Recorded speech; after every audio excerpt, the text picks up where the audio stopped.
Hindi mangkok ng kanin ang naghihintay sa akin. 3 mangkok lang. Iyon ang sumalubong sa akin pag-uwi mula sa trabaho. Masahol pa sa insekto kung tingnan ako ng biyenan kong si Aling Lorna habang ang asawa ko'y tahimik lang na kumakain.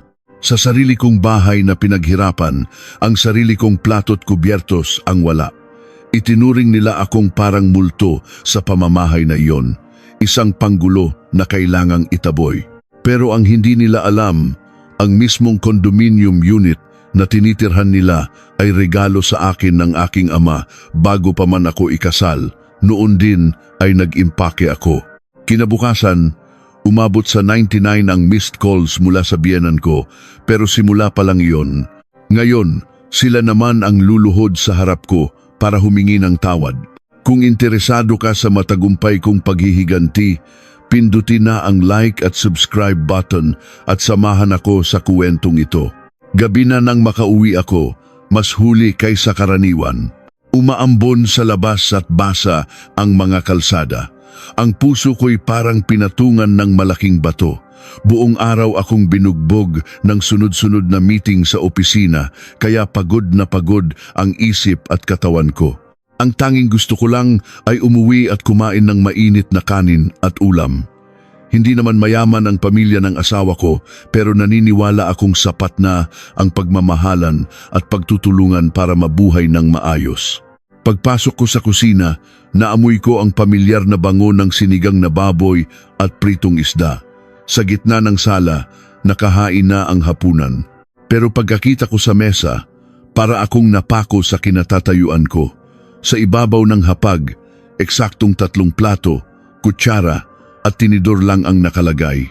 Nakaupo na ang biyenan kong si Aling Lorna, habang ang asawa kong si Marco ay walang imik na kumukuha ng ulam.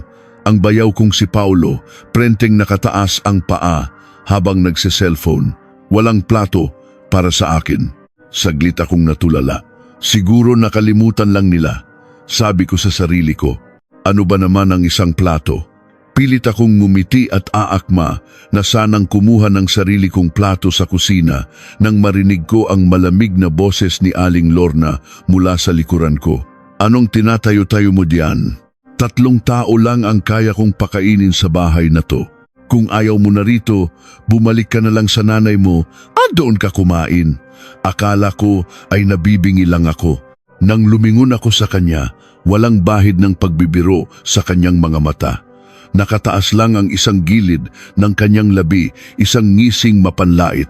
Iyon ang mismong ngiti na nakikita ko sa kanya tuwing sinisiraan niya ako sa mga kapitbahay.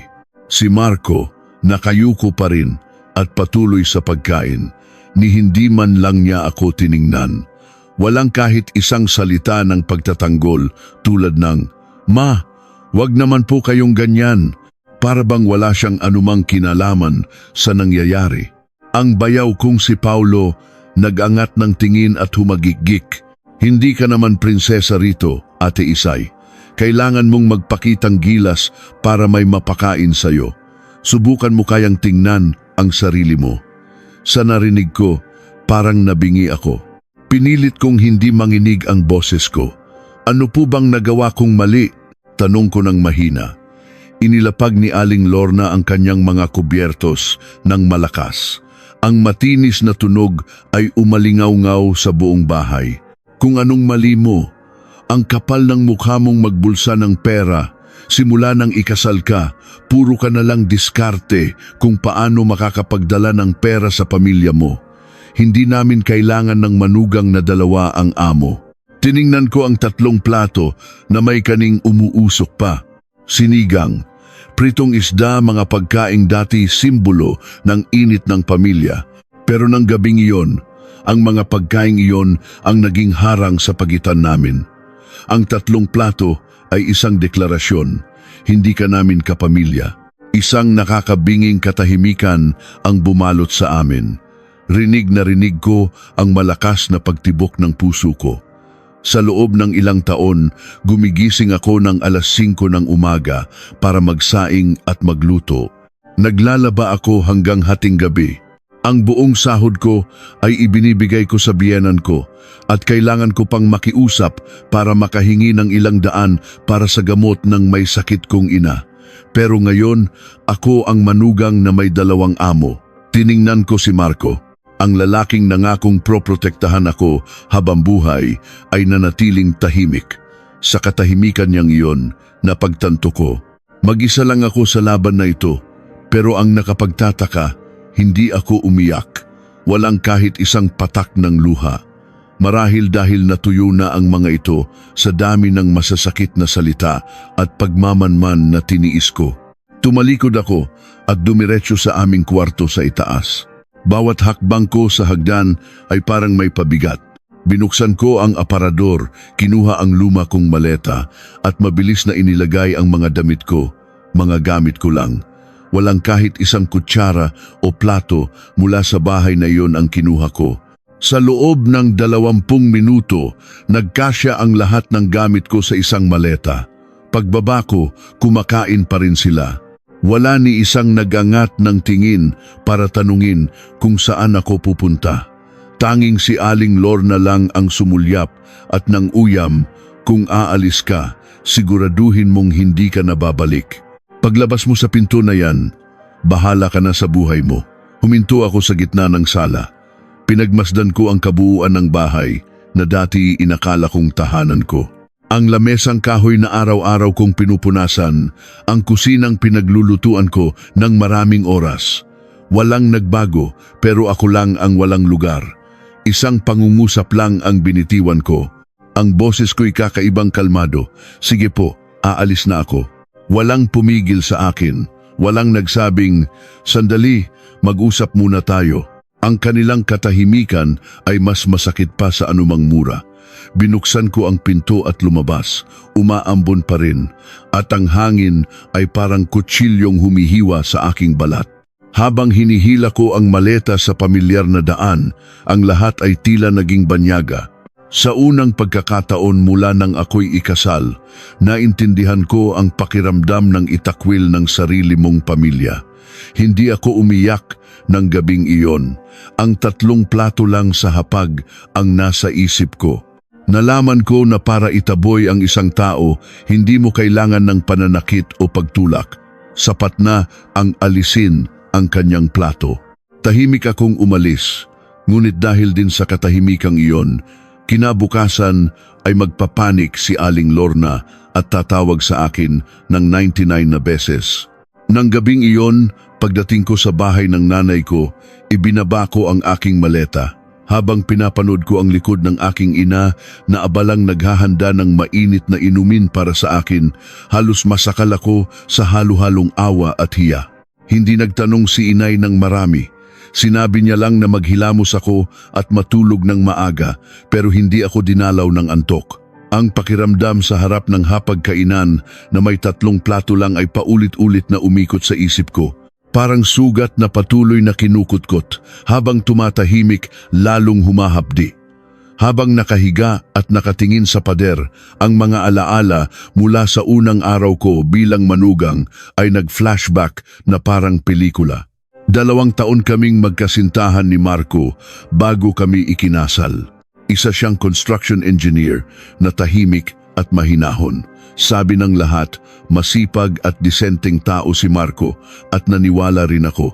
Noong kami pa, napakabait niya. Kapag umuulan, sinusundo niya ako sa trabaho kahit malayo. Kapag mukha akong pagod, bibigyan niya ako ng tinapay at sasabihing, konting tiis lang. Pag nagpakasal tayo, ako na ang bahala sa lahat. Noon, ang mga salitang iyon ay napakasarap pakinggan. Sapat na para maniwala akong magiging maayos ang lahat basta tutuparin ng isang lalaki ang kanyang pangako. Nagtatrabaho ako sa isang furniture company bilang accountant. Hindi kalakihan ang sahod ko, pero regular. Hindi ako mayaman, pero hindi rin ako palaasa. Sanay akong mag-ipon, maging responsable at laging may emergency fund. Inakala ko na kapag ikinasal kami, magtutulungan kaming mag-ipon para makabuo ng sarili naming tahanan. Hindi ko inakalang ang pangarap na iyon ay isang luho pala. Maagang namatay ang ama ni Marco, kaya ang pamilya niya ay binubuo na lang ni Aling Lorna, ni Marco at ng nakababatang kapatid na si Paulo. Akala ko, pagkatapos ng kasal, ilang buwan lang kaming titira sa kanila bago kami bumukod. Pero sa unang araw pa lang, nilinaw na ni Aling Lorna ang lahat. Malumanay pero matigas ang kanyang tono. Ang konti na nga lang natin sa bahay, bakit pa kayo bubukod? Mabuti nang magkakasama tayo para may mag-alaga sa matandang to. Sayang lang sa pera. Tiningnan ako ni Marco na parang humihingi ng paumanhin at bumulong. Nag-iisa na lang si Mama. Dito na lang muna tayo ha? Naawa ako sa kanya at sa biyenan ko kaya tumango ako. Sige na, bawat pamilya naman ay may sariling patakaran. Bilang manugang, konting tiis lang at magiging maayos din ang lahat, sabi ko sa sarili ko. Sa unang araw ko, napakabait ni Aling Lorna. Nagluto siya ng tinola at naghain ng marami. Sinubuan pa niya ako at sinabing, "Masarap ba? Mula ngayon, ito na ang bahay mo." Naluha ako sa sinabi niyang bahay mo. Pero pagkatapos naming kumain, binitiwan niya ang isang salitang parang lason na tumusok sa akin. Ako na ang hahawak ng pera sa bahay na to. Ang manugang, dapat sa pagluluto at pag-aasikaso lang ng bahay. Magulo ang pera, kaya ako na ang bahala para iwas gulo. Natigilan ako. Hindi naman ako mukhang pera, pero hindi ako komportable sa ideyang pati sahod ko ay siya ang kokontrolin. Tiningnan ko si Marco, umaasang sasabihin niyang, "Kami na po ang bahala sa pera namin." Pero ngumiti lang siya ng alanganin. Malaki na ang sakripisyo ni Mama sa amin. Pagbigyan na natin siya. Dagdag pa niya na may inosenteng mukha. Kung dito tayo titira, dapat sundin natin ang patakaran nila. Huwag mo nang masyadong isipin. Hindi na ako kumontra. Sige, kung iyon ang paraan para magkaroon ng kapayapaan, susunod ako. Mula noon, nagsimula na akong i-transfer ang sahod ko sa isang joint account na hawak ng biyenan ko. Kapag may kailangan akong bilhin, kailangan ko munang magpaalam. Noong una, madali naman siyang magbigay. Basta't may kailangan ka, sabihin mo lang, hindi naman ako mahirap kausap. Sabi pa niya, naniwala ako sa kanya. Naniwala akong kung magiging mabuti ako, mamahalin din niya ako balang araw. Sa mga unang buwan, gumigising ako ng alas 5 ng umaga. Walang pumipilit, pero iyon ang hinihingi ng sitwasyon. Nagluluto ako ng almusal para sa buong pamilya. Bago pumasok sa trabaho, naghuhugas ako ng pinggan at naglilinis ng kusina. Pag-uwi, nagwawalis ako, nagpupunas at naglalaba. Kapag weekend at nagpapahinga ang iba, kinokolekta ko ang lahat ng kumot at damit para labhan. Imbes na purihin ako ni Aling Lorna, madalas niyang sabihin, dapat ganyang kasipag ang manugang para suwertehin ang pamilya. Iba naman ang bayaw kong si Paulo. Wala siyang matinong trabaho. Ngayon, ito raw ang racket niya, bukas iba na naman. Kadalasan, nasa bahay lang siya at nagse-cellphone. Uuwi siya ng hating gabi na amoy alak. Isang gabi, naghain ako ng hapunan, pero hating gabi na siya dumating. Basta na lang niyang inihagis ang sapatos niya at nagtanong, walang pagkain? Bago pa ako makasagot, sumugod si Aling Lorna sa kusina. Meron anak, nagtira si Mama para sa'yo. Ang panggastos ni Paulo sa gas, alak at cellphone load ay galing lahat sa biyenan ko. Pero ni minsan hindi niya sinisi ang anak. Bata pa kasi, hinahanap pa ang sarili niya, palusot niya. Samantalang ako, pagod galing sa trabaho, ako pa ang naghahain. Kapag medyo umalat ang luto ko, sasabihin niya, kung ganyan magluto ang asawa, anong kakainin ng lalaki? Isang beses, dahil sa sobrang pagod, napaupo ako sa may pintuan para magpahinga. Nakita iyon ni Marco. Pagod ka na, no? Medyo masungit lang si Mama, pero mabuti naman siyang tao. Parang pag-alo ang dating, pero sa pandinig ko, isa iyong utos na magtiis. Pero tiniis ko, lahat naman nahihirapan sa umpisa. Masasanay din ako. Pero habang tumatagal, may napansin ako. Sa bahay na yon, ako lang ang kumikita ng pera at gumagawa ng lahat ng gawaing bahay. Pero wala akong karapatang magdesisyon sa kahit ano. Mula sa pagbili ng bagong kaldero, pagpapalit ng bumbilya, hanggang sa pagbisita sa nanay ko, kailangan kong humingi ng permiso. Hindi bilang isang asawa, kundi parang isang pulubing humihingi ng limos. Isang gabi, maingat kong kinausap si Marco. Hindi kaya pwedeng pag-isipan na nating bumukod? Ayokong saktan si mama, pero pagod na rin talaga ako. Matagal siyang natahimik bago sumagot. Magtatampo si mama kapag narinig niya. Konting tiis pa, saka na natin pag-usapan. Nang marinig ko ang sakana, sumikip ang dibdib ko. Dahil sa bahay na iyon, ang sakana ay nangangahulugang hindi kailanman. Noon, naniniwala pa rin ako na kung magsusumikap pa ako, magiging maayos din ang lahat. Pero hindi ko alam na ang pagsisikap kong iyon ang lalong nagbabaon sa akin sa hukay. Habang naghuhukay ako na puno ng pag-asa, lalo lang nawawala ang liwanag. Mabilis lumipas ang panahon. Bago ko namalayan, mahigit 1 taon na pala akong kasal at nakatira sa poder ni Aling Lorna. Sa loob ng 1 taon na iyon, ginawa ko ang lahat para maging bahagi ng pamilya nila. Naniwala akong kung magiging masipag at magalang ako, darating ang araw na mamahalin din ako ng biyenan ko.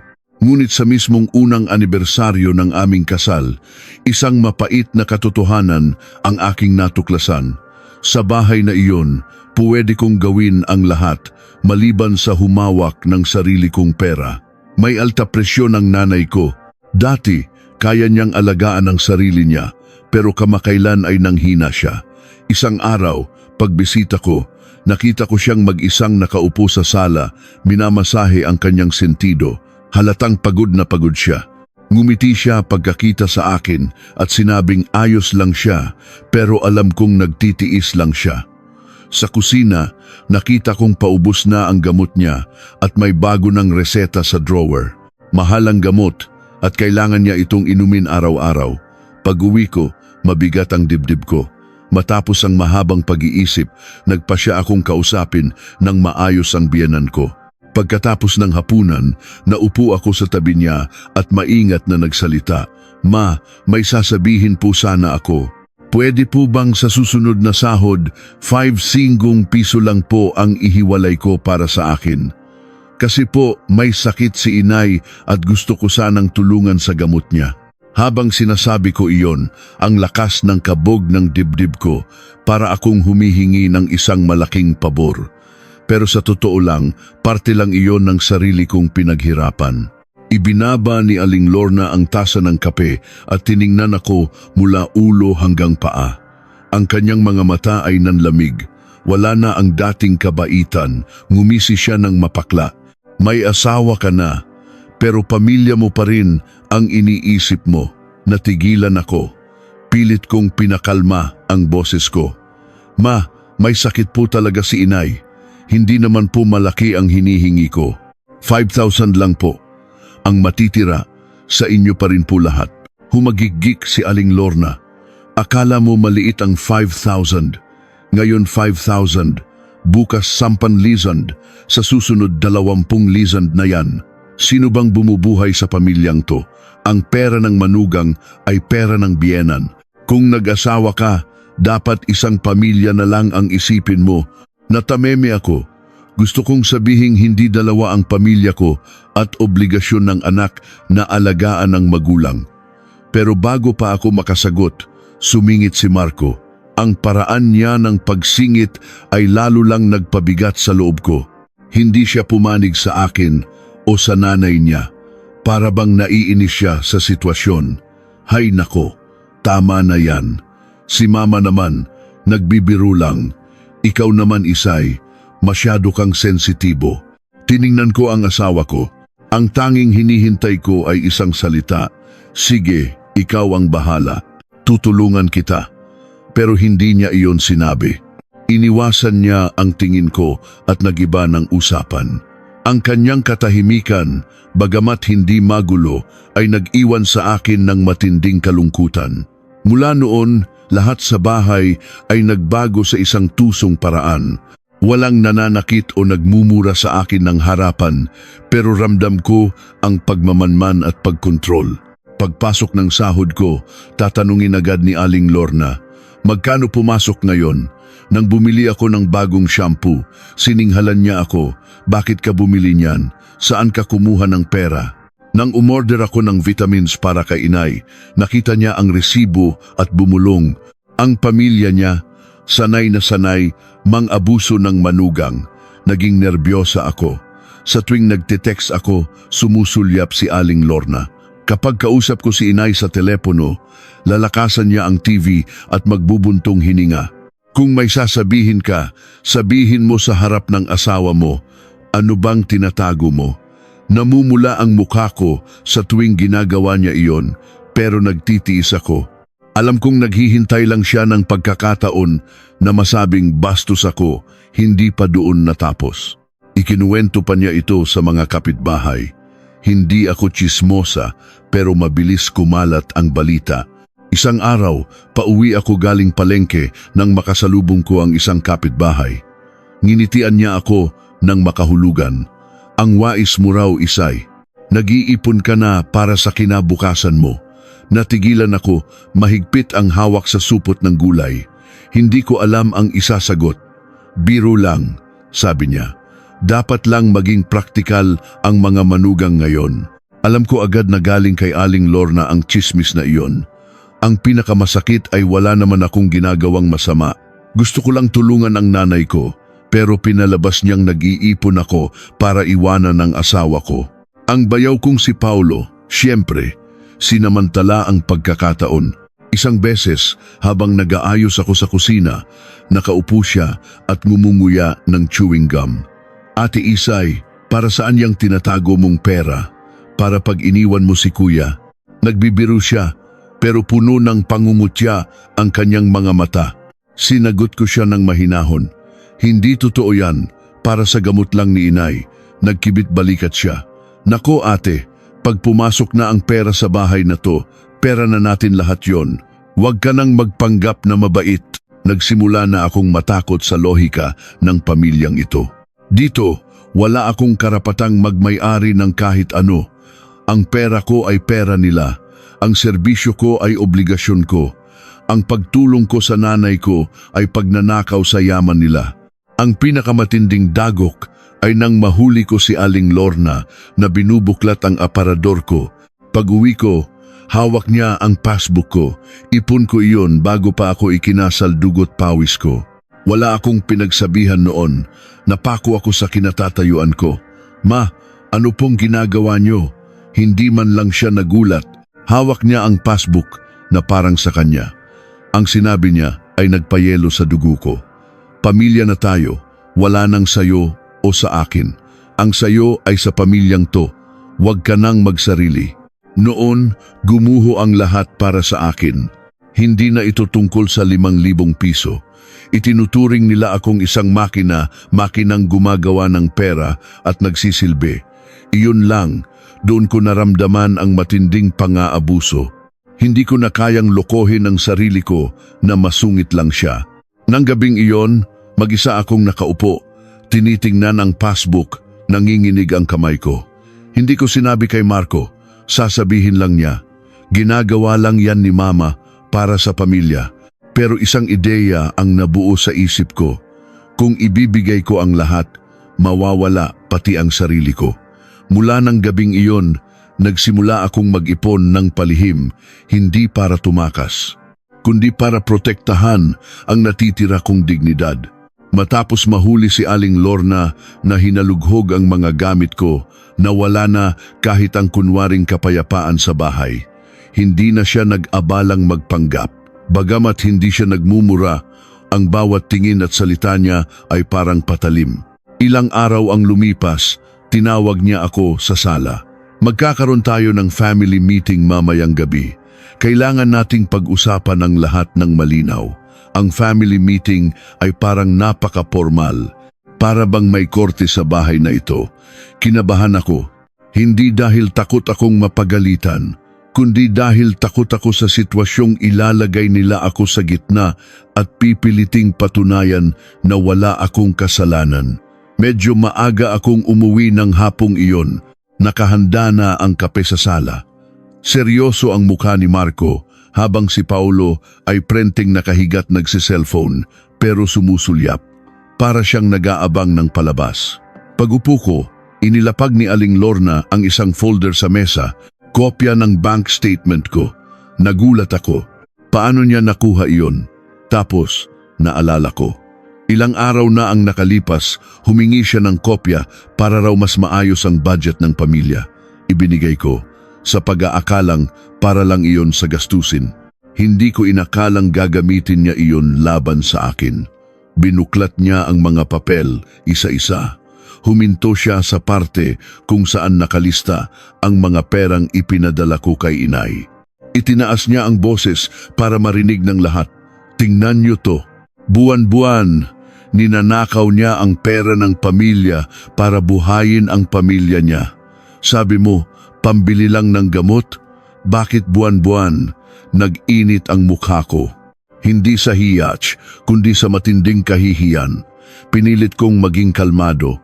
Ma, may alta presyon po talaga si inay para po makabili siya ng gamot at masustansyang pagkain. Tinaasan ako ng kilay ni Aling Lorna at ngumisi. Sarili kong sahod. Mula nang maging manugang ka rito, wala nang sarili kong sahod. Dito ka kumakain, dito ka natutulog. Ginagamit mo ang kuryente at tubig namin, tapos may gana ka pang sabihing sahod mo yan? Tumingin ako kay Marco, umaasang may sasabihin siya, pero nakatingin lang siya sa sahig. Pagkaraan ng ilang sandali, nagsalita siya, para bang gusto na lang tapusin ang gulo. Ibigay mo na lang lahat ng sahod mo kay mama, tapos humingi ka na lang kapag may kailangan ka. Huwag ka nang gumawa ng gulo, parang binuhusan ako ng malamig na tubig. Tiningnan ko siya at nagtanong, hindi pa sigaw, kundi diretsahan. Yung sahod mo kuya? Natahimik ang buong kwarto, alam nilang lahat ang sagot. Ang pera ko ay pera ng pamilya, pero ang pera ni Marco ay puhunan para sa kinabukasan. Isang taon kong tiniis ang kawalang katarungang iyon, pero ngayon isinampal na sa akin ang katotohanan. Sumagot si Aling Lorna nang walang kahiya. Ang pera ni Marco, puhunan ng pamilya. Anak ko yan, siya ang magiging haligi ng tahanang ito. Pero ikaw, manugang ka lang, dapat sumunod ka sa patakaran. Agad sumausaw si Paulo. Tama. Pera ng pamilya ang pera ni kuya. Hindi mo pwedeng ikumpara ang sarili mo, ate. Bagong salta ka lang dito. Tiningnan ko si Paulo. Kumukulo ang dugo ko, pero kasabay noon gusto kong matawa. Siya, na walang trabaho at umaasa lang sa nanay niya, ay may ganang pagsabihan ako, pero hindi ko siya pinatulan. Tumingin ako ng diretsyo kay Aling Lorna. Hindi po ako nagkukumpara. Gusto ko lang po ng patas na trato. Obligasyon ko pong tulungan ang nanay ko. Hindi ko naman po iyon iwinawaldas. Hinampas ni Aling Lorna ang mesa. Anong karapatan mong magsalita ng obligasyon? Ang obligasyon mo sa asawa mo at sa biyenan mo. Walang anak na lalaki ang nanay mo. Kung wala, hayaan mo silang mag-isa. Huwag mo kaming idamay. Parang sinampal ako. Naintindihan ko na. Sa mata niya, ang pamilya ko ay isang pabigat. Wala siyang pakialam kung may sakit ang nanay ko. Ang mahalaga lang sa kanya ay ang perang nawawala sa kamay niya. Muli, tiningin ko si Marco. Hindi na ako umasang ipagtatanggol niya ako. Gusto ko lang marinig bilang isang asawa ang salitang, "Ako nang bahala, tutulungan natin si inay." Pero nanahimik siya. Ang sinabi niya ay lalong nagpalamig sa puso ko. Dahil sa'yo, nasasaktan si mama. Pwede ba, itigil mo na to? Napangiti ako ng mapait. Sa huli, iisa lang ang punto nila. Kailangan kong itigil. Itigil ang pagtulong sa nanay ko. Itigil ang pag-angkin sa pera ko. At itigil ang pagsasalita para lang mapanatag ang loob ng biyenan ko. Ang family meeting ay nagtapos sa huling hatol ni Aling Lorna. Mula sa susunod na buwan, Bawal kang magpadala ng kahit isang kusing nang walang pahintulot ko. Tandaan mo, bahay ko to, hindi mo teritoryo. Tumayo ako, nanlalamig ang mga kamay ko. Hindi na ako sumagot. Alam kong wala nang magbabago. Sa mata nila, hindi ako kapamilya. Isa lang akong taga-suporta ng pera, pagod at pasensya. Wala akong karapatang magpasya o respetuhin. Nang gabing iyon, sinubukan akong yakapin ni Marco sa kama, na para bang walang nangyari. Hinila ko ang kumot at tumalikod. Sa unang pagkakataon, mula nang ikasal kami, tinalikuran ko siya, hindi dahil sa simpleng tampo, kundi dahil may malalim na lamat na nabuo sa puso ko. Nagsimula na akong magbago, hindi na ako mananahimik, pero hindi ko pa alam noon na ang tunay na bagyo ay papalapit na. Mula ng gabing tinalikuran ko ang asawa ko, ang hangin sa bahay ay naging napakalamig. Nagpatuloy pa rin ako sa aking mga gawain. Maagang gumising, nagluto, pumasok sa trabaho. Pero nagbago na ang puso ko. Wala na ang paniniwalang mamahalin ako kung magsusumikap lang ako. Naging mas malinaw ang lahat, kaya mas masakit ang bawat salita at tingin. At noon, isang hindi inaasahang pangyayari ang dumating. Lunes ng umaga, tinawag ako ng aming department head. Kinabahan ako, iniisip na baka may mali sa mga report ko, pero ngumiti siya at inilapag ang isang papel sa harap ko. Congratulations, Isay. Simula sa susunod na buwan, ikaw na ang bagong accounting team lead. Nanginginig kong tinanggap ang papel. Halo-halong tuwa at pasasalamat ang naramdaman ko. Hindi ko pinangarap ang mataas na posisyon, sapat na sa akin ang stabilidad. Pero sa wakas, kinilala ang pagsisikap ko. Ang sahod ko ay tataas ng 50%. Kasabay nito, mas malaking responsibilidad. Pero para itong sinag ng liwanag, naalala ko ang nanay ko. Kung mas magiging stable ako sa pinansyal, hindi ko na kailangang mamalimos ng sarili kong pera. May idinagdag pa ang boss ko.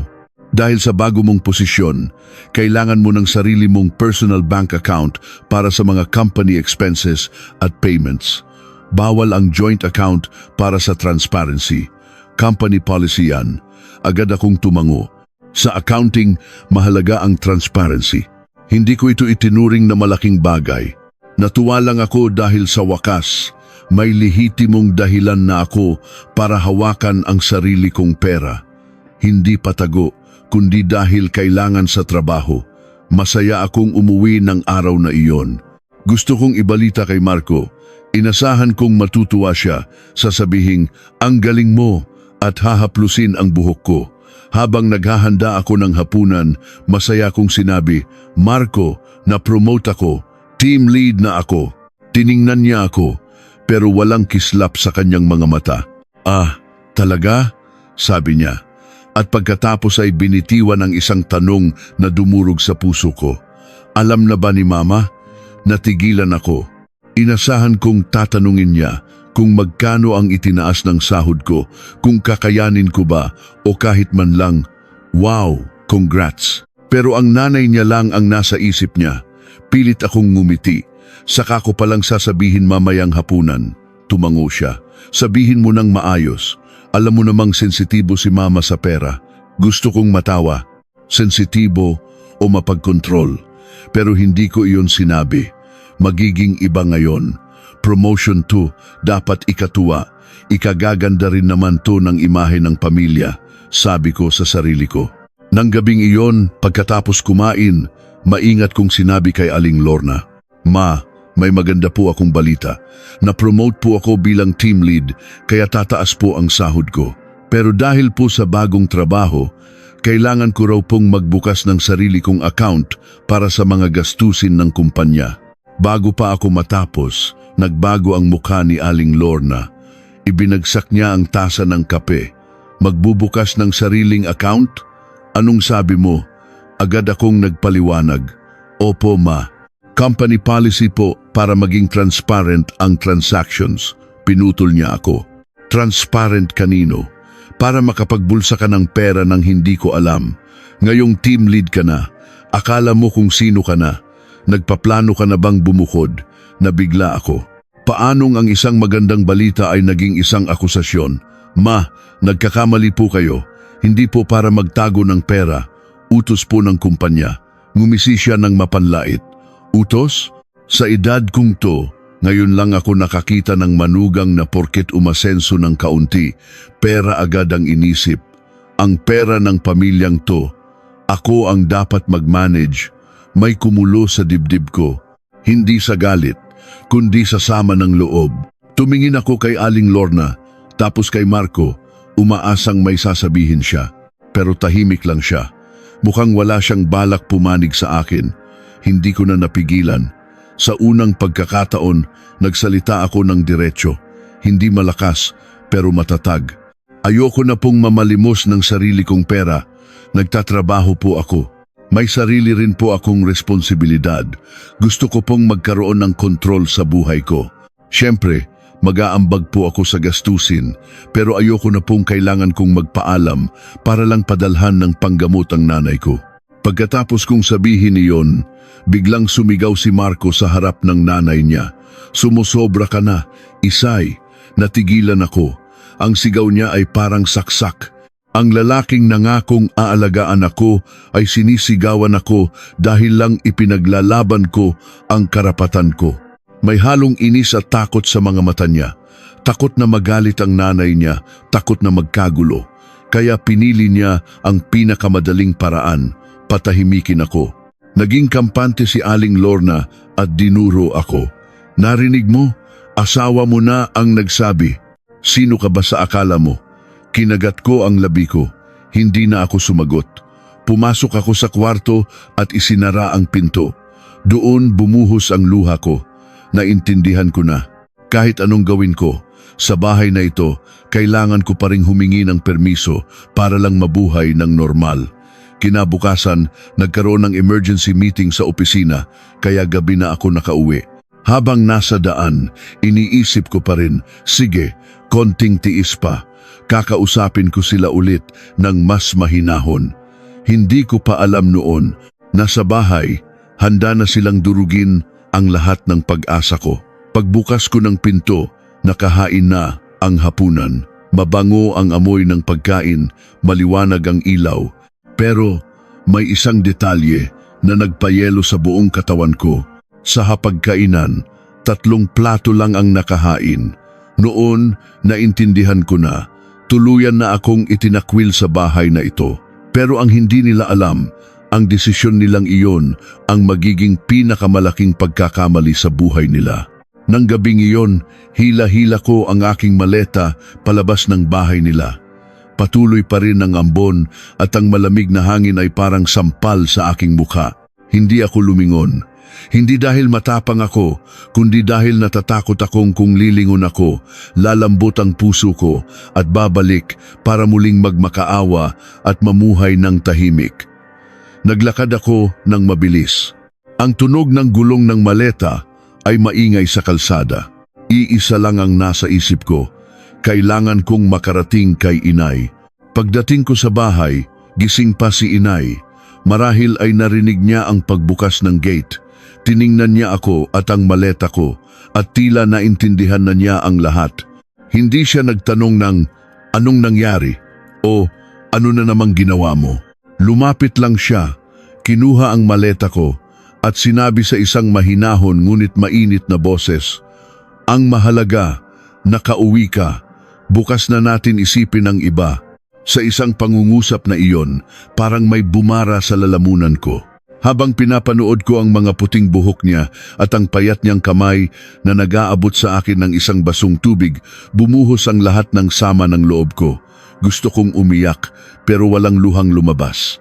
Sa isang pause na boses, nasabi ko lang, Inay, dito po muna ako. Tumango si inay at inilatag ang isang manipis na kutson para sa akin. Umupo siya sa tabi ko at marahang tinapik ang aking balikat. Hindi ito tulad ng pag-alo sa isang bata. Ito ay ang pag-unawa ng isang taong dumaan na sa maraming pagsubok sa isang anak na nasa dulo na ng kanyang pasensya. Kahit nakahiga, hindi ako makapikit. Paulit-ulit sa isip ko ang imahe ng 3 plato, ang boses ni Aling Lorna na nagsasabing bumalik ka sa nanay mo at ang mukha ni Marco na nakayuko habang kumakain. Akala ko hindi ako makakatulog, pero dahil sa sobrang pagod, nakatulog din ako. Mga 2 oras lang, nagring ang cellphone ko. Nagulat ako nang makita ang pangalan ni Marco. Hindi ko sinagot. Ayokong marinig ang pilit niyang pakikipag-ayos o ang paulit-ulit niyang linya na umuwi ka na at mag-sorry kay mama. Ibinaba ko ang telepono, pero ilang segundo lang, nag-vibrate ulit, isang text message. Sobra ka na, umuwi ka at mag-sorry kay mama. Pagkabasa ko, nanlamig ang puso ko. Walang tanong kung nasaan ako, kung nilalamig ba ako, o kung malungkot ba ako. Walang bahid ng pagsisisi bilang asawa. Utos lang na umuwi at humingi ng tawad. Tumingin ako sa kisame, huminga ng malalim, at nag-reply ng isang mensaheng kahit ako ay nagulat sa katatagan. Kapag 4 na ang plato sa mesa, saka ka mag-text. Pinatay ko ang cellphone ko. Ayoko nang maipit sa siklo ng paghingi ng tawad, pagtitiis, at muling paghingi ng tawad. Narinig ko ang paggalaw ni inay sa kabilang kuwarto. Alam kong hindi rin siya makatulog dahil sa akin, pero nanahimik siya para hindi ako ma-pressure. Dahil doon, nangako ako sa sarili ko na hindi na ako magpapahina. Kinabukasan, tulad ng inaasahan ko, nagsimula na ang palabas ni Aling Lorna. Bago pa kami mag-almusal, tumawag ang hipag ko. Nakatira siya malapit sa kanila at paminsan-minsan ay dumadalaw. Palagi siyang gumaganap bilang tagapamagitan. Tumatakbo ang boses niya. Ate Isay, ano ba tong ginawa mo? Umiyak si mama buong gabi.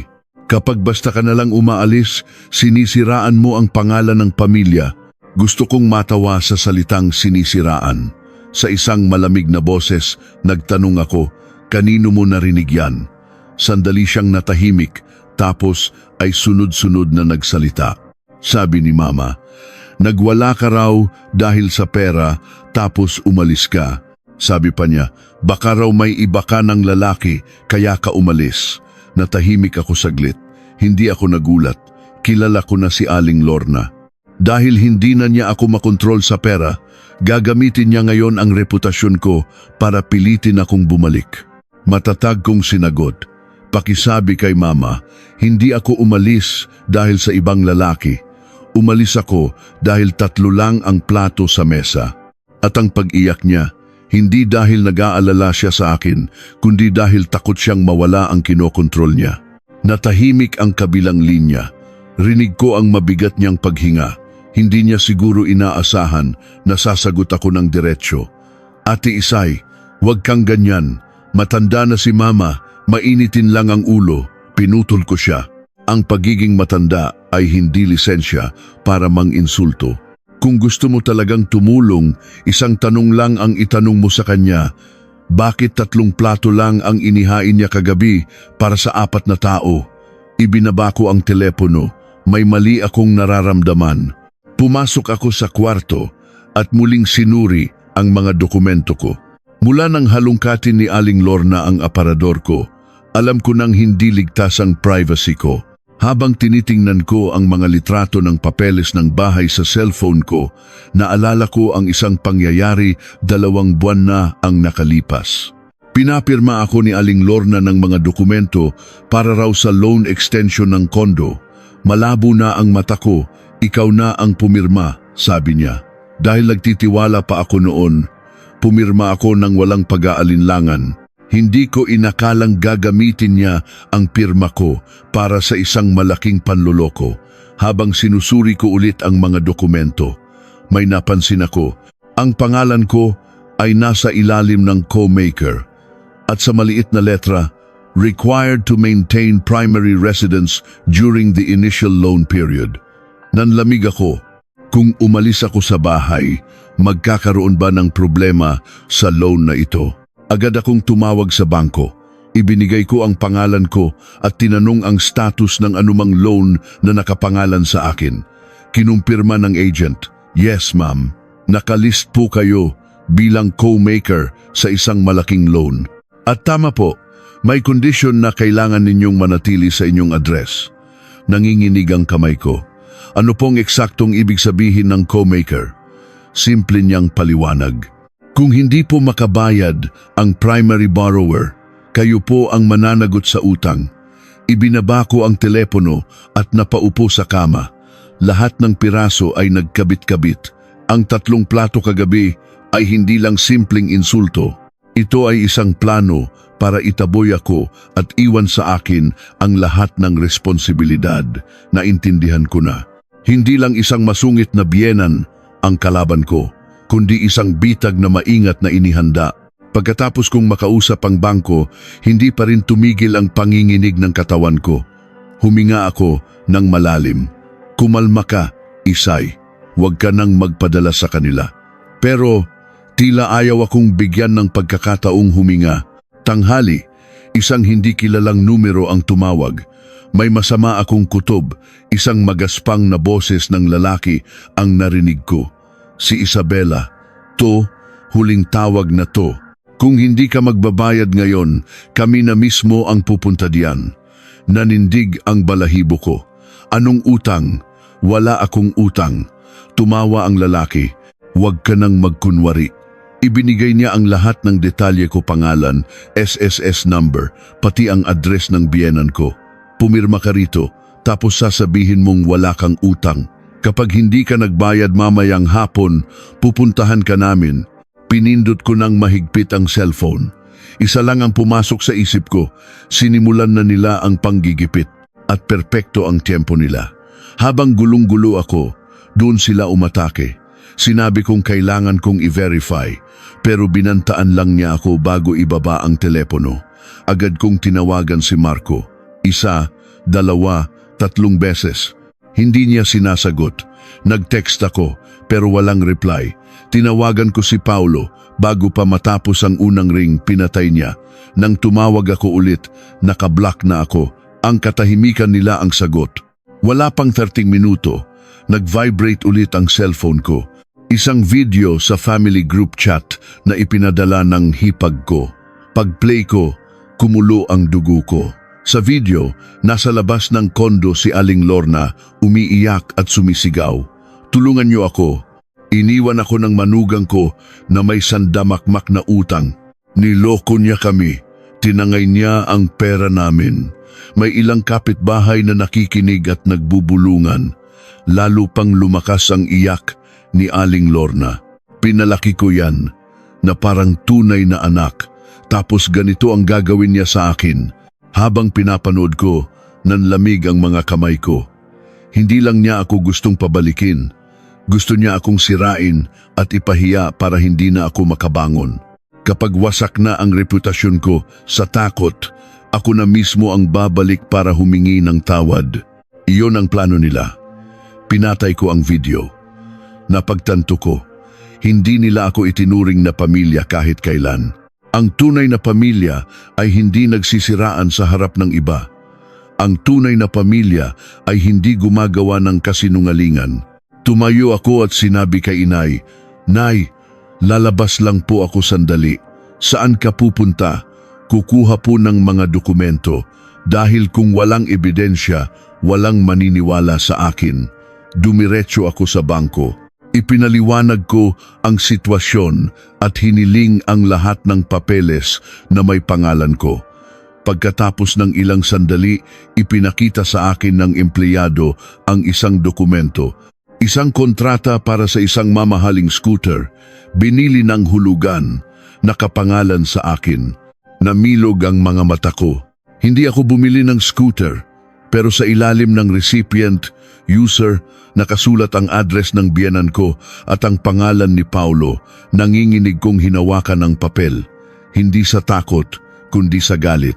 Ang paghingi nila ng tulong sa pagpirma ay hindi lang pala para sa condo loan. Ginamit nila ang pagkakataong iyon para ipasa sa akin ang lahat ng gastusin nila. Paglabas ko ng bangko, gamit ang ibang numero, tinawagan ko si Paulo.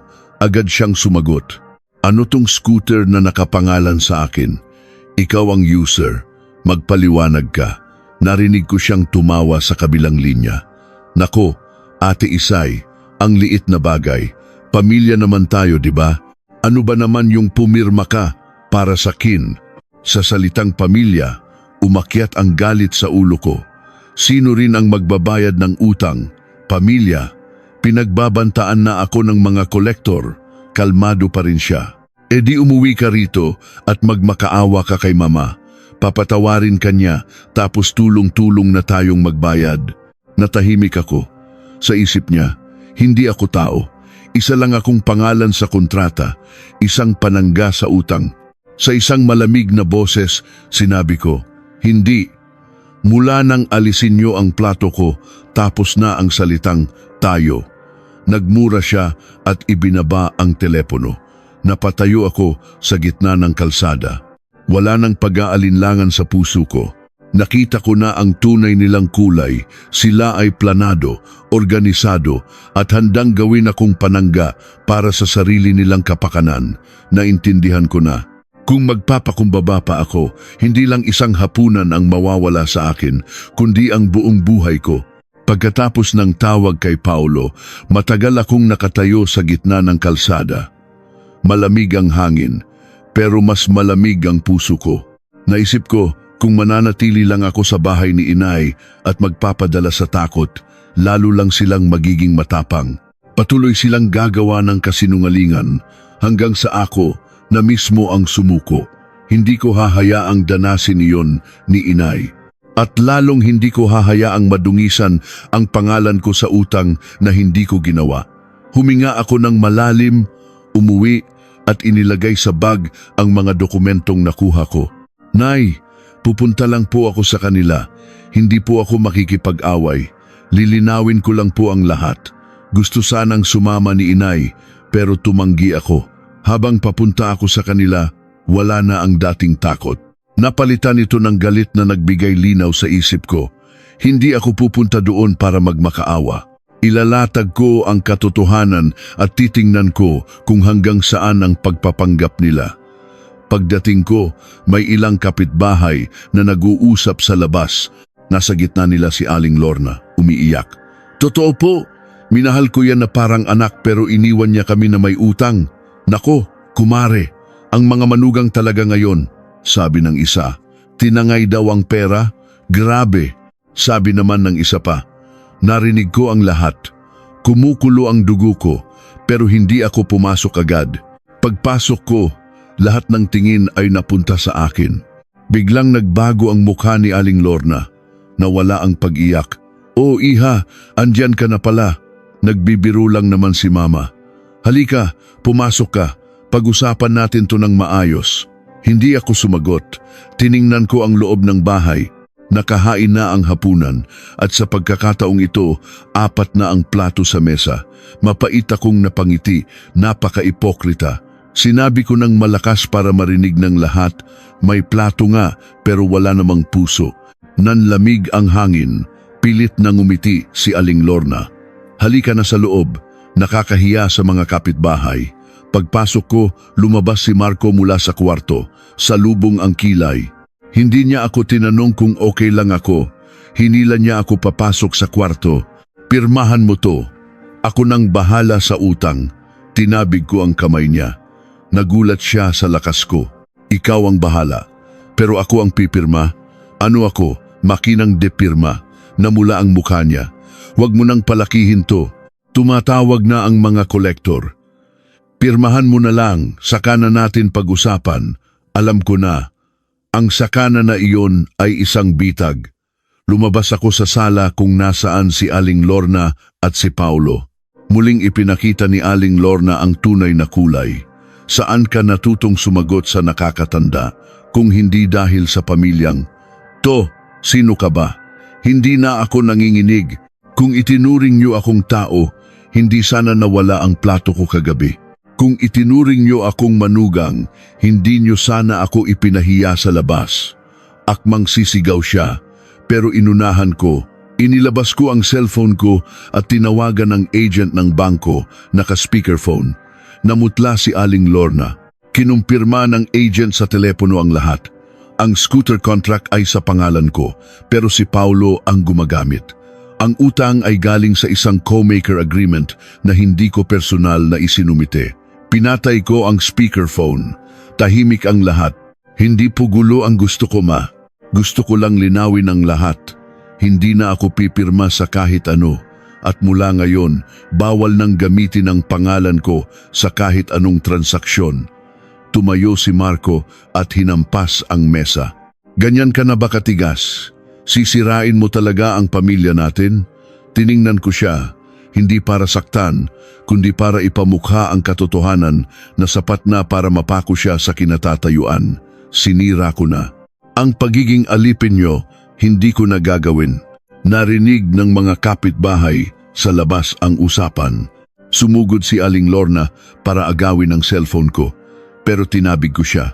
Paglabas ko, narinig ko ang banta niya. Sige, umalis ka. Akala mo mananalo ka, malalaman mo rin na hindi lang pera ang habol nila sa'yo, nanindig ang balahibo ko. Hindi ako lumingon, pero alam ko na, hindi pa tapos ang laban. May mas marumi pa silang plano. Pag-alis ko sa bahay nila, halo-halong galit at kaba ang naramdaman ko. Paulit-ulit sa isip ko ang huling sinabi ni Aling Lorna. Alam kong may mas marumi pa silang gagawin. Pag-uwi ko, bago pa ako makakain, may kumatok sa pinto. Hindi malakas, kundi parang opisyal. Isang staff mula sa barangay. Si Isabela po ba? May reklamong inihain laban sa inyo. Pag-abandona sa pamilya at pag-iwan ng utang. Inabot niya sa akin ang isang sulat na nagsasabing kailangan kong pumunta sa barangay hall kinabukasan. Gusto kong matawa. Ginamit nila ang barangay para palabasing ako ang may kasalanan. Isang pirasong papel lang, pero sapat na para gawin akong kontrabida sa mata ng iba. Napasandal si inay sa pader. Sapo ang dibdib. Parang tumataas ang presyon ko. Narinig yan ng mga kapitbahay. Ano na namang tsismis ang kakalat? Naawa ako kay inay. Dahil sa akin, nadadamay siya. Hinawakan ko ang kamay niya. Nay, huwag kayong mag-alala. Hindi ko hahayaang tapak-tapakan nila ako. Wala po akong kasalanan. Pagkalipas ng isang oras, habang bumibili ako ng gamot ni inay, narinig ko ang bulungan ng mga kapitbahay. Ayan yung anak ni Aling Susan. Iniwan daw ang asawa, tapos tinakbuhan ang utang. Alam kong sinadya nilang ikalat ang tsismis para mapilitan akong sumuko. Hindi ako kumibo, pero bawat salita ay itinanom ko sa isip ko. Gabi, nakatanggap ako ng text mula kay Marco. Isang malamig na mensahe. Kung hindi ka babalik, didiborsyohin kita. Huwag mo akong sisisihin. Dati, matatakot ako sa salitang diborsyo. Pero ngayon, parang wala na itong epekto. Tinawagan ko siya. Seryoso ka ba sa diborsyo o pananakot lang yan? Natahimik siya, tapos ay sinabi ang isang bagay na nagpaklaro sa lahat. Sabi ni Mama, bumalik ka lang daw para pumirma sa huling pagkakataon. Pagkatapos noon, kahit saan ka na raw pumunta, natigilan ako. Ang diborsyo ay panakot lang. Ang tunay na pakay ay ang huling pirma. Anong pirma? Pagtatanong ko. Basta, papel lang para tumahimik na ang bangko. Pirmahan mo lang, ako nang bahala. Napangisi ako. Paano mo aayusin? Sa pangako mo, nasaan ang pangako mo noong pinalalayas ako ni Mama? Wala siyang masagot. Pwede ba? Huwag mo na akong pahirapan, sabi na lang niya. Ibinaba ko ang telepono. Muli kong tiningnan ang mga litrato ng dokumento sa cellphone ko. Pinalaki ko ang mga maliliit na letra. At doon ko nakita isang co-makers liability agreement. Kung pipirmahan ko iyon, habang buhay akong mababaon sa utang na hindi ko ginawa. At kapag nagreklamo ako, sasabihin nilang, ikaw mismo ang pumirma. Naintindihan ko na. Ang kahihiyan at ang reklamo sa barangay ay hindi ang katapusan. Inihahanda nila ang isang perpektong palabas para makuha ang pirma ko. Noon, nagdesisyon ako, sa susunod na pagtapak ko sa bahay na iyon, kailangan kong may kasamang testigo at dala ang lahat ng orihinal na ebidensya. Kailangan kong ilantad ang bitag nila bago pa man ako mahuli. Hindi ako natulog ng gabing iyon. Inilista ko ang mga kailangan kong gawin. Alam kong bukas, isang malaking palabas ang magaganap. At kung magkakamali ako, isang pirma lang ang katapat ng buong buhay ko. Kinaumagahan, bago pa magising si inay, tahimik akong umalis. Una kong tinawagan ang bank manager na nakausap ko at humingi ng appointment. Kailangan ko ng mga opisyal na kopya ng lahat ng dokumento. Pumayag naman siya. Pagdating ko sa bangko, ibinigay niya sa akin ang isang folder ng mga papeles. Hindi ko na kailangan ng mahabang paliwanag. Iisa lang ang tanong ko, saan napunta ang pera? At tulad ng inaasahan ko, nandoon ang sagot. Ang pera mula sa loan ay hindi dumaan sa account ko. Idineposito ito sa ibang account tapos inilipat ulit. Isang klasikong paraan para itago kung sino talaga ang nakinabang. Kumuha ako ng certified true copies ng lahat ng transaksyon. Paghawak ko sa mga dokumento, nawala ang kaba ko. Alam kong hawak ko na ang susi. Tumawag ako sa isang dating katrabaho at nagpatulong na i-verify ang rehistro ng scooter. Hindi nagtagal, nag-text siya. Ang scooter ay nakarehistro sa akin, pero lahat ng maintenance records ay sa isang talyer na malapit sa bahay ng biyenan ko. Isang malinaw na ebidensya na hindi ako ang gumagamit. Buo na ang larawan. Ginamit nila ang pangalan ko para umutang at bumili ng gamit. Sila ang nagpakasaya at sa akin ipapasa ang responsibilidad. Kung pipirmahan ko ang huling dokumento, magkakaroon sila ng perpektong ebidensya na voluntaryo kong tinanggap ang lahat. Pag-uwi ko, sinabi ko lang kay inay, "Nay, aayusin ko lang po ang problema. Huwag po kayong maniniwala sa sabi-sabi." Tumango siya, pero puno pa rin ng pag-aalala ang kanyang mga mata. Mas lalong tumibay ang desisyon kong tapusin na ito. Tinawagan ko si Marco, nagpanggap akong susuko na. Sige, babalik na ako bukas. Pero ihanda niyo lahat ng orihinal na dokumento. Gusto kong makita ng lahat. Sa kabilang linya, narinig kong gumaan ang boses niya na para bang nanalo na siya. Dapat lang, maaga kang pumunta para matapos na to. Bago ko ibaba, idinagdag ko, pakisabi kay mama, ipagluto niya ako ng maayos na hapunan. Yung kumpleto, 4 na plato. Tumawa siya. Oo naman. Siyempre, babalik ka na eh. Alam kong iniisip nilang sumusuko na ako. Ang hindi nila alam, pupunta ako doon para tapusin ang kanilang palabas. Nakiusap ako sa kapitbahay naming si Aling Nena na samahan ako. Matapang siya at hindi uurong sa laban. Sige, iha, kapag inaapi na ang tao, kailangan may kakampi. Inihanda ko rin ang cellphone ko para sa recording.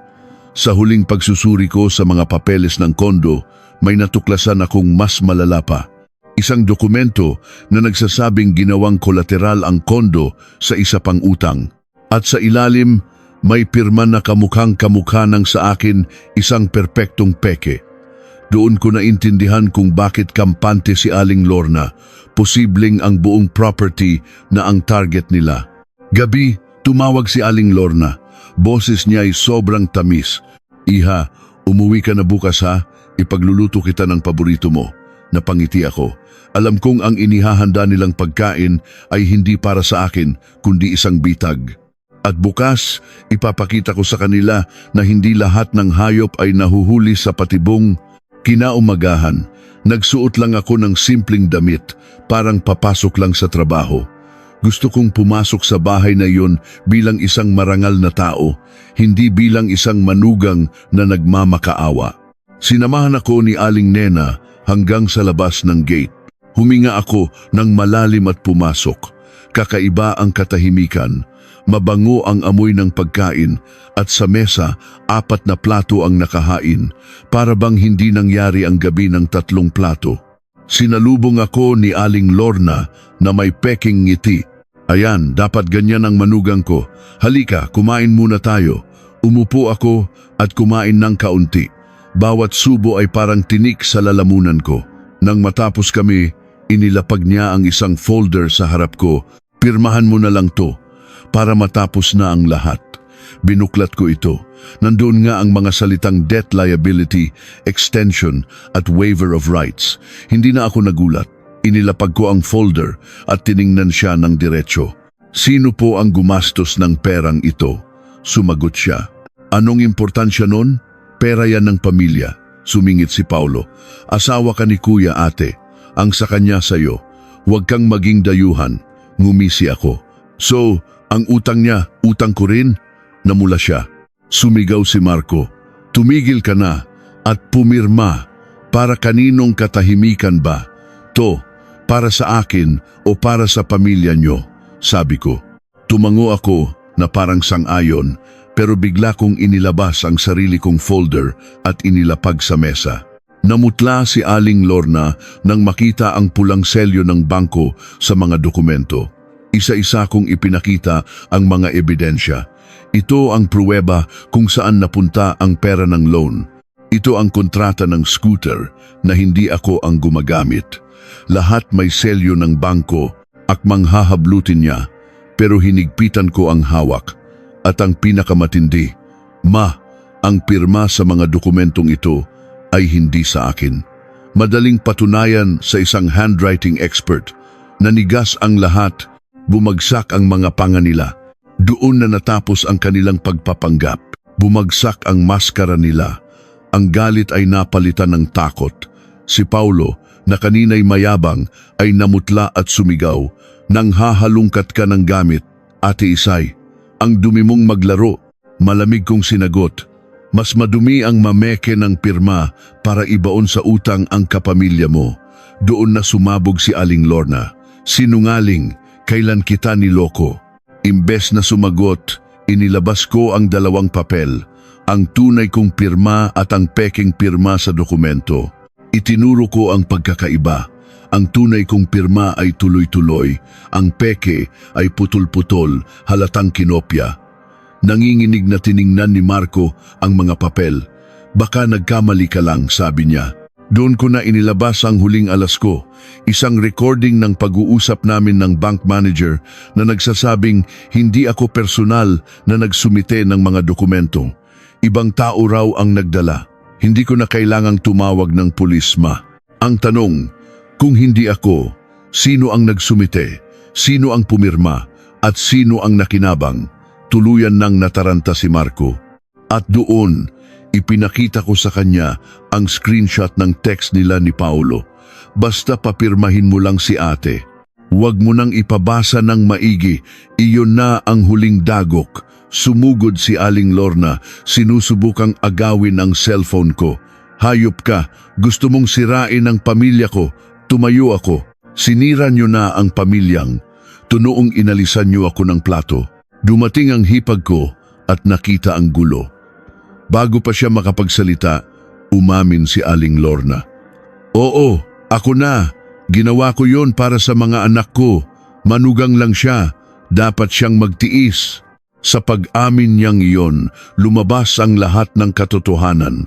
Hindi nila kailangan ng manugang, kailangan nila ng tagabuhat ng kanilang mga problema. Tiningnan ko ang 4 na plato sa mesa at sinabi ng malinaw, hindi po ako kalabaw para buhatin ang pamilyang ito. Bago pa ako makaalis, may isang bagay pa akong ginawa. Lumapit ako sa aparador kung saan nakatago ang mga papeles ng bahay. Kinuha ko ang isa pang folder na dala ko, ang titulo at deed of sale ng condominium. Tiningnan ito ni Marco at nanigas. Ang kondo na to, sabi ko, ay binili gamit ang perang bigay ng tatay ko bago pa tayo ikasal. Nakapangalan lang pansamantala sa'yo dahil nagtiwala ako. Sinubukan pa ni Aling Lorna na magmatigas, pero inilabas ko ang bank statement na nagpapakita ng malaking transfer mula sa account ng tatay ko papunta sa account ni Marco na may nakasulat na payment for condo unit. Kumuho ang mundo nila. Doon, sa unang pagkakataon, nakita ko ang tunay na takot sa mata ni Marco. Ang pundasyon na akala nilang sa kanila ay pag-aari ko pala. Ang kapangyarihan na inaakala nilang hawak nila ay nakasalalay lang pala sa tiwala ko na matagal na nilang sinira. Lumuha si Aling Lorna, hindi dahil sa pagsisisi, kundi dahil sa takot na mawala ang lahat. Patawarin mo na ako, iha. Huwag mo kaming idemanda. Lumuhod si Marco sa harap ko. Isay, sorry. Patawarin mo ako. Tiningnan ko siya. Nasaan ka noong pinalalayas ako ng nanay mo? Wala siyang maisagot.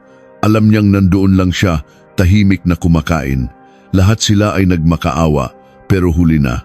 Inilatag ko ang mga kondisyon ko, isang kasulatan na nagsasabing hindi na nila gagamitin ang pangalan ko, isang pag-amin na si Paulo ang gumagamit at responsable sa scooter, at kooperasyon sa investigasyon ng pamemeke. Nanginginig silang pumirma sa lahat. Inilagay ko ang mga dokumento sa aking bag. Tinalikuran ko sila at lumabas. Sa likod ko, narinig kong nagsimula silang magsisihan. Nag-aaway, nagtuturuan. Gumuho ang kanilang peking pamilya. Pag-uwi ko, payapa na ang puso ko. Hindi ako nanalo sa sigawan. Nanalo ako gamit ang katotohanan. Pagdating ko kay inay, naghain siya ng mainit na lugaw. Ayos na po ang lahat, nay, sabi ko. Nang gabing iyon, nakatulog ako ng mahimbing.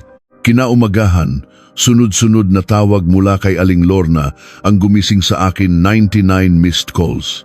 Sa ika-100 na tawag, sinagot ko. Umiiyak siya. Bumalik ka na, iha. Ako na ang may kasalanan. Mahinahon kong tinanong, nag-aalala po ba kayo sa akin o natatakot kayong mawalan ng bahay? Natahimik siya. Doon ko nalaman na hindi pagsisisi ang nararamdaman niya, kundi takot. Hindi na po ako babalik, sabi ko. Tumawag din si Marco, nangangakong magbabago. Pero huli na ang lahat. Ang katahimikan niya noon ay isang desisyon, hindi pagkakamali. Magdidiborsyo tayo, sabi ko. At hindi ko babayaran ang utang na hindi ko ginawa. Tahimik niyang tinanggap. Sa mga sumunod na araw, inayos ko ang lahat ng tahimik at marangal. Isang hapon, pag-uwi ko, nagluluto si inay ng paborito kong sinigang. Inihain niya ito sa harap ko na may isang mangkok ng kanin na punong-puno. Ngumiti siya. Dito, laging may mangkok ng kanin na para sa'yo. Sa simpleng pangungusap na iyon, tumulo ang luha ko. Naintindihan ko na. Ang pamilya ay hindi tungkol sa apelyido o sa bubong na tinitirhan. Minsan, ito ay isang mangkok ng mainit na kanin at isang taong laging handang magbigay sa iyo ng lugar para magpahinga. Akala ko nawalan ako ng pamilya dahil sa isang nawawalang plato. Pero ngayon, alam ko na. Ang pagkawala sa kanila ang naging daan para mahanap ko ang tunay na halaga ng aking sarili.